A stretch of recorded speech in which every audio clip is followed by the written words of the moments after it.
기도하겠습니다.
감사합니다. 고맙습니다.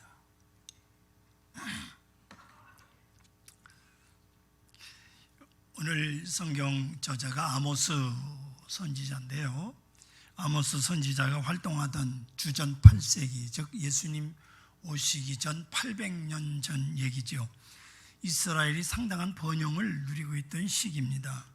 그동안 이스라엘 끈질기게 괴롭혔던 아수르라고 하는 나라가 주변에 아람이라는 나라하고 전쟁하느라고 힘이 점점 빠져서 이스라엘을 괴롭힐 여지가 없는 거예요.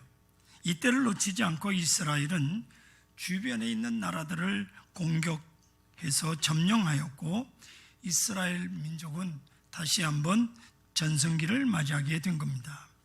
그런데 이렇게 정치적으로 경제적으로는 번영을 누리는 반면 신앙적으로는 점점 더 타락해 갔던 거죠. 아모스 8장 5절 앞에 화면 보십시오. 너희가 이르기를 월삭이 언제 지나서 우리가 곡식을 팔며 안식일이 언제 지나서 우리가 밀을 내게 할고 에바를 작게 하고 세계를 크게 하여 거짓 저울을 속이며 라고 성경이 말씀하고 있습니다. 월삭은 매월 1일을 말하죠. 이날이 되면 이스라엘 백성들은 지난 한 달 동안 지은 죄를 용서받고 또 앞으로 한 달 동안 하나님의 은혜 베풀어 주시기를 간구하면서 하나님께 번제를 드리는 날입니다. 우리는 1일을 하지 아니하고 매월 첫 토요일을 한 달에 한 번씩 온가족 새벽기도회로 드리고 있습니다. 그리고 월삭에는 일을 하지 않았습니다. 쉬었습니다. 또 안식일은 당연히 쉬는 날이죠. 일 안 합니다. 그런데 이 이스라엘 백성들이 점점 월삭과 안식일을 일을 못해서 돈을 못 버는 날로 생각하기 시작한 겁니다. 그래서 월삭이 되고 안식일이 되면 월삭과 안식일이 왜 이렇게 빨리 돌아오느냐?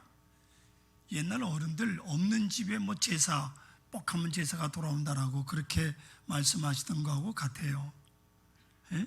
오늘이 빨리 지나가야 밀을 팔아서 돈을 벌 수 있는데 이렇게 월삭과 안식일이 돌아오는 것을 귀찮아하기 시작합니다. 또한 에바를 작게 하고 세계를 크게 하여 거짓 저울을 속이며 은으로 힘없는 자를 사며 신 한 걸레로 가난한 자를 사며 찌꺼기 밀을 팔자 하는도다라고 성경이 말씀하고 있습니다. 에바라고 하는 것은 곡식을 담는 그릇이요. 근데 이걸 아주 작게 하겠다는 거예요. 또 돈을 받았을 때 쓰는 단위는 세겔인데 이거는 크게 하겠다. 한마디로 말하면 비싸게 팔겠다 그 말입니다. 비싸게. 이렇게 양을 속일 뿐만 아니라 질도 속이는데 밀을 팔 때 순수하게 밀만 팔아야 되는데 거기다가 껍데기를 집어넣고 불순물을 집어넣고 찌꺼기 밀을 판다는 거예요. 양과 질을 다 속이는 겁니다. 은을 주고 사람을 노예로 사고 신 한 켤레 값으로 사람을 사고 팔기도 했습니다. 그러자 하나님께서 아모스 선지자를 통해서 이렇게 말씀합니다. 7절입니다. 앞에 화면을 보십시오. 여호와께서 야곱의 영광을 두고 맹세하시되 내가 그들의 모든 행위를 절대로 잊지 아니하리라 하셨나니. 여호와께서 야곱의 영광을 두고, 야곱의 영광이라는 말이 무슨 뜻이냐? 바로 하나님 자신을 말하는 겁니다. 하나님께서 자신의 이름을 걸고 그들의 행위를 결코 잊지 않겠다고 하는 맹세하신, 하나님의 심판에는 두 가지가 있습니다. 하나는 슬픔입니다. 오늘 10절 여러분 보시면 너희 절기를 애통으로 너희 모든 노래를 애곡으로 변하게 하며 즐거워해야 될 날이 애통하는 날이 되고 즐거운 노래가 슬픔의 노래로 바뀌게 된다. 슬픔이 첫째가. 두 번째 심판은 하나님의 침묵이 올시다. 오늘 11절 우리가 같이 읽었습니다. 여호와의 말씀이니라 보라 날이 이룰지니 내가 기근을 땅에 보내리니 양식이 없어 주림이 아니며 물이 없어 가람이 아니요 여호와의 말씀을 듣지 못한 기갈이라고 말씀하고 있습니다. 즉 하나님의 말씀을 듣지 못하는 것이 심판이라고 말씀하고 있습니다. 왜 그럴까요? 하나님께서 인간을 지으실 때 창세기 2장 7절에 이렇게 말씀합니다. 여호와 하나님 땅의 흙으로 사람을 지으시고 생기를 그 코에 불어넣으시니 사람이 생명이 된지라, 생명이 되리라고 말씀했습니다. 하나님께서 다른 동물들을 창조하실 때는 말씀으로만 창조하셨어요. 하나님께서 그런데 인간을 창조하실 때는 몸 안에다가 흙으로 인간을 빚어놓고 몸 안에다가 생기를 불어넣으셨어요. 그것도 하나님이 가지고 계시던 하나님의 생기를 인간의 몸속에 불어 넣어주셨습니다. 우리 육신은 여러분 음식을 먹고 살죠. 그래서 우리는 하나님의 생기가 몸속에 들어왔기 때문에 하나님을 닮는 영적 존재가 된 것이고, 그래서 우리 영은 오직 하나님의 말씀으로만 사는 거예요. 시편 19편 7절로 10절을 보시면 여호와의 율법은 완전하여 영혼을 소생시키며 여호와의 증거는 확실하여 우둔한 자를 지혜롭게 하며 여호와의 교훈은 정직하여 마음을 기쁘게 하고 여호와의 계명은 순결하여 눈을 밝게 하시는도다.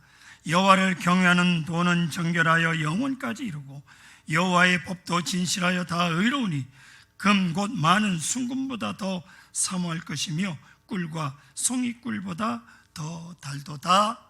이렇게 시편 기자는 고백하고 있습니다. 하나님의 말씀은 우리의 영을 새롭게 만듭니다. 하나님의 말씀은 우리를 지혜롭게 만듭니다. 하나님의 말씀은 우리 마음을 기쁘게 만듭니다. 하나님의 말씀은 우리 눈을 밝게 만듭니다. 그래서 하나님의 말씀은 꿀보다 더 단 말씀이오시다. 예수님께서 마태복음 4장 4절에 사람이 떡으로만 살 것이 아니요 하나님의 입으로부터 나오는 모든 말씀으로 살 것이니라고 사탄을 향해서 외친 말씀이 있습니다. 이제 우리 영은 하나님의 말씀으로만 살아가는 존재들. 그런데 하나님의 말씀을 더 이상 듣지 못하면 어떻게 됩니까? 우리 영이 병들고 죽는 거예요. 이것이 가장 무서운 심판이라 그 말입니다. 우리에게 가장 큰 복이 무엇일까요? 그것은 하나님의 말씀을 듣는 겁니다.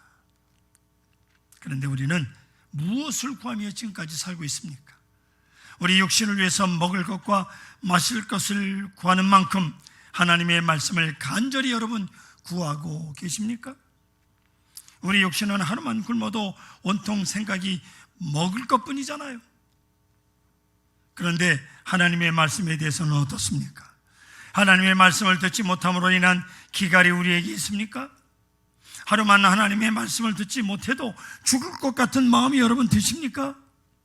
그렇게 간절한 마음이 우리에게 있느냐 그 말이에요. 그런데 지금 우리는 하나님의 말씀을 듣지 않아도 잘 살고 있다는 게 사실 문제죠. 혹 여러분 중에 이런 경험을 가지고 계신 분 계십니까? 어느 날 무슨 일이 있어서 예배에 빠지게 됩니다. 갑작스럽게 손님이 온다든지 어디를 가야 된다든지 해서 빠질 때가 있어요. 그런데 참 이상한 것은 한 번 빠지면요 2번 빠질 일이 생기고요 2번 빠지면 3번 빠질 일이 생깁니다. 꼭 생겨요. 자꾸 나중에는 예배에 빠지는 것이 아무것도 아닌 것이 됩니다. 예배 안 나오면 어디 가겠습니까? 자연히 세상 가운데로 나가게 되죠. 당연한 거 아닙니까?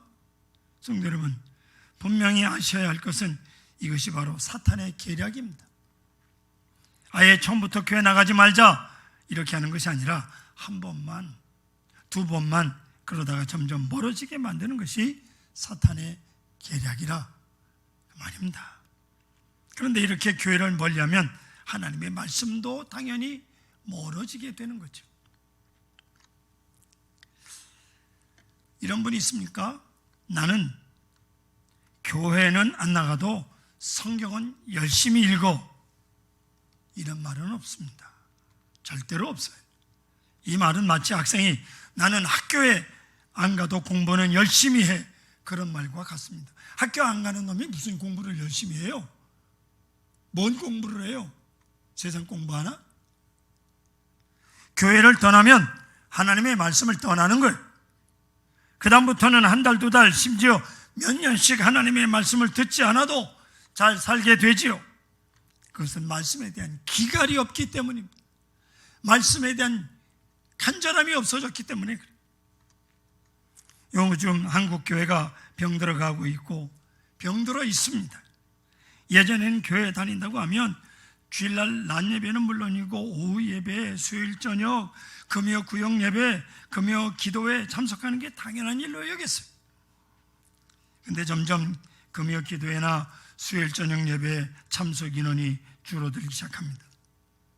여러분 아십니까? 주일날 예배에 300명이 모인다. 그러면 오후 예배는 반으로 줍니다. 150명. 수요일은요, 또 그 150명이 반으로 줄어서 75명. 갈수록 적은 숫자 모이는 것, 그것만이 알곡인지는 잘 모르겠지만, 여러분, 이게 처음에는 안 그랬는데 갈수록 예배에 대한 감격이 사라져서 그런. 예? 더구나 코로나 사태 이후에 예배에 빠지는 이유가 생겼잖아요. 안 나가고 싶은데 잘 됐다. 그리고 안 나와. 이제는 주일 예배 한 번 참석으로 성도의 의무를 다했다고 생각하기도 합니다. 말씀에 대한 목마름이 없어졌어요. 성도 여러분, 우리가 하나님의 말씀을 듣지 않아도 아무 일 없이 잘 살고 있다는 것은 이미 우리가 깊은 병에 들어있다라고 하는 것입니다. 정상적인 사람은요, 하루만 굶고 하루만 물을 마시지 못해도 기가를 느끼고 미친 듯이 물과 양식을 구합니다. 그러나 병든 사람은 어떻습니까? 병든 사람은 입맛이 없어요. 아무리 맛있는 걸 갖다 해줘도 숟갈도 들지도 않고, 한 숟갈 들다가 말고 죽어라고 해놓은 사람 성의를 생각해서라도 먹어야 되는.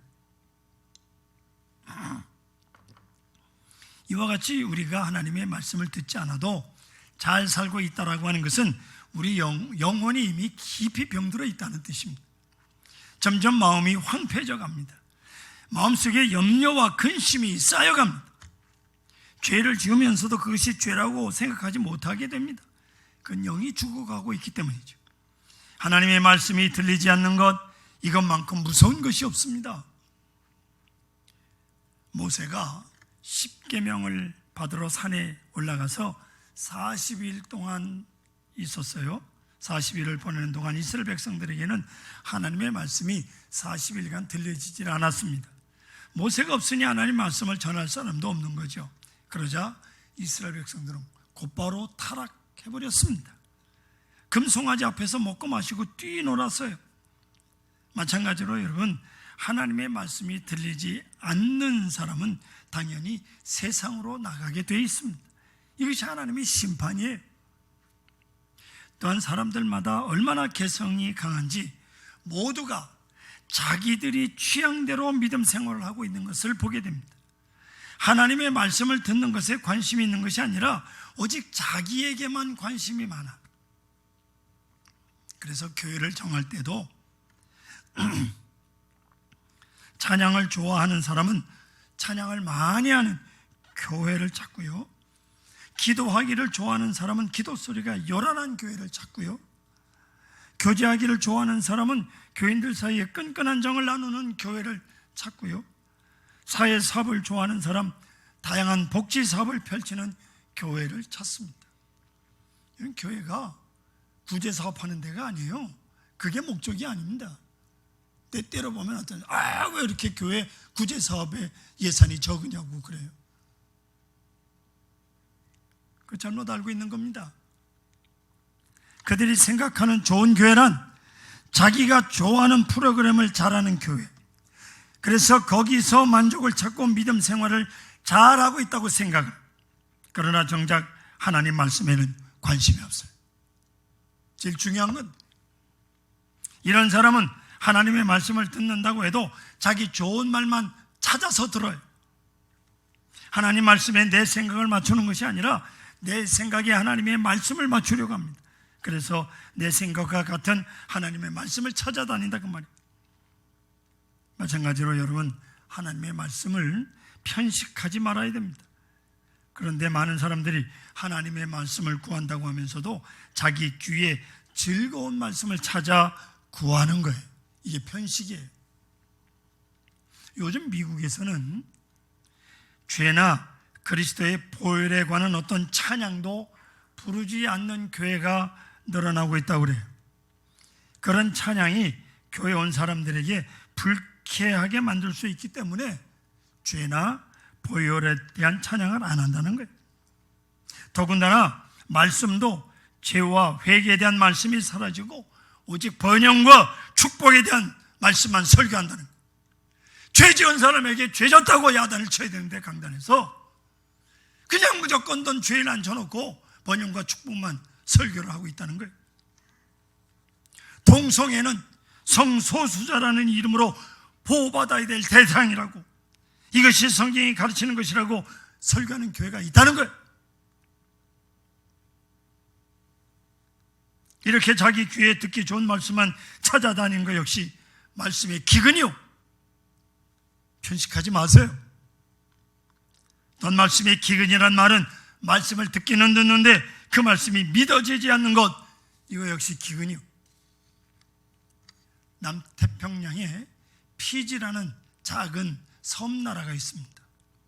많은 사람들이 그저 관광지로 가는 곳이에요.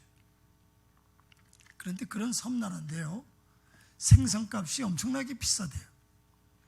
우리 생각에는 섬나라니까 생선이 풍부할 것 같은데 의외입니다. 이유는 이 피지라는 나라가 작고 가난한 나라이다 보니까 바다에 나가서 고기를 잡을 만한 큰 배가 없어요. 그래서 주로 낚시로 고기를 잡다 보니까 생선이 귀하고 비싼 겁니다. 그야말로 홍수로 물은 넘쳐나는데 목말라 죽는 꼴이요. 네? 성도 여러분, 오늘 여러분들도 말씀의 홍수 속에 살아가고 있잖아요. 교회 나와서 말씀을 듣죠. 텔레비전 방송을 통해서 큰 교회 목사님들 설교하는 것 듣죠. 요즘에는 유튜브로도 얼마든지 설교를 듣습니다. 그런데 얼마나 그 말씀이 믿어지십니까? 마태복음 6장 31절로 33절 보시면, 그러므로 염려하여 이르기를 무엇을 먹을까 무엇을 마실까 무엇을 입을까 하지 말라. 이는 다 이방인들이 구하는 것이라. 너희 하늘 아버지께서 이 모든 것을 너희에게 있어야 할 줄을 아시느니라. 그러즉 너희는 먼저 그의 나라와 그 일을 구하라. 그리하면 이 모든 것을 너에게 더하시리라고 말씀하셨습니다. 여러분, 이 말씀 믿으십니까? 이 말씀 믿으십니까? 예수님의 말씀이에요. 예수님 말씀 곧 하나님의 말씀입니다. 그런데 이 말씀을 믿으시면, 여러분 이 말씀을 믿으신다면 왜 하나님께 예배 드리는 것보다 세상에 나가서 돈 버는 것이 먼저입니까? 철저하게 말씀을 믿지 못하니까 그렇죠. 먼저 그의 나라와 그 의를 구하라고 그랬는데, 예? 어떻게든지 말씀 듣는 시간을 쪼개서 주께 나와서 예배를 드려야 되는데, 역시 예수님의 말씀입니다. 마태복음 7장 7절 보십시오. 구하라 그리하면 너에게 주실 것이요, 찾으라 그리하면 찾아낼 것이요, 문을 두드리라 그리하면 너에게 열릴 것이니 구하는 이마다 받을 것이요, 찾는 이가 찾아낼 것이요, 두드리는 이에게 열릴 것이니라고 말씀하고 있습니다. 여러분 역시 이 말씀 믿으십니까? 아멘. 믿는다면 왜 기도하지 않으십니까? 하나님을 찾는 대신에 사람을 찾고, 하나님을 의지하는 대신에 사람을 의지하고 돈을 의지하며 사시는 이유가 무엇입니까? 말씀을 믿지 못하기 때문, 이것이 기근이요. 하나님의 말씀을 들으면서 여전히 염려하고 걱정하고 하나님을 믿는다고 하면서도 하나님을 의지하지 않고 인간을 의지하고 세상을 의지하고 사는 것, 이게 기근입니다. 말씀을 들으면서도 그 말씀을 믿지 못하는 것이 역시 기근입니다. 교회 나와서 하나님의 말씀을 가까이 할 때는 기쁨이 있고 평안이 있습니다. 그 얼굴이 빛나는 얼굴이 됩니다. 그러나 교회를 떠나고 하나님의 말씀을 떠나면, 더 이상 하나님의 말씀이 들려오지 않게 되면 우리는 더럽고 추한 모습으로 변하게 됩니다. 오늘 본문 11절 밑에 12절 말씀을 보십시오. 앞에 화면 보시면 되겠습니다. 사람이 이 바다에서 저 바다까지, 북쪽에서 동쪽까지 비틀거리며 여호와의 말씀을 구하려고 돌아다녀도 얻지 못하리니 라고 말씀하고 있습니다. 하나님께서 말씀을 거두어 가신 다음에는 아무리 찾아도 더 이상 말씀을 듣지 못한다는 뜻입니다.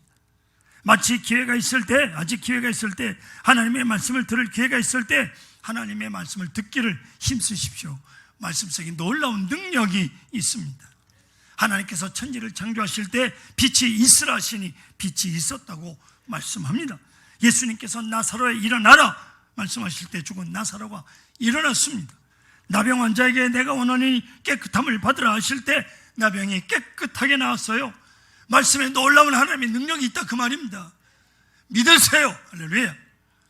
요즘 우리는 참으로 어려운 시기를 보내고 있습니다. 성도 여러분들의 삶을 찬찬히 들여다보면 다양한 모습으로 마음의 안정을 찾지 못하는 것이 제 눈에 보입니다. 저 역시 은퇴를 앞두고 많은 생각을 하게 되는데 저는 요즘에 참을 인자를 마음에 담고 삽니다. 앞에 화면 보십시오. 참을 인자가 이렇게 생겼습니다. 그런데 참을 인자는요, 밑에 마음 심자예요. 마음 심자 위에 칼도자가 있는데 칼도자 옆에 무슨 점 같은 게 하나 옆에 또 달렸어요. 그게 이렇게 이렇게 X자처럼 돼 있는 한자도 있어요. 저게 뭐냐면 칼도자에다 칼날인자입니다. 칼날인자 위에 칼날인, 마음심, 마음에 칼날이 꽉 꽂혀 있는 게 있네요.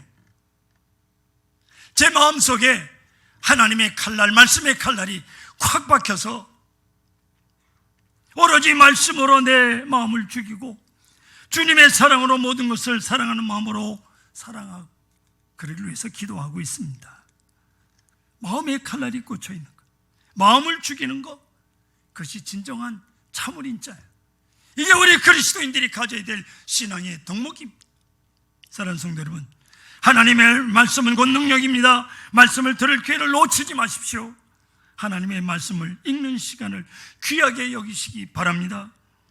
하나님의 말씀 속에 담겨있는 하나님의 놀라운 능력이 여러분에게 임하시기를 소원합니다.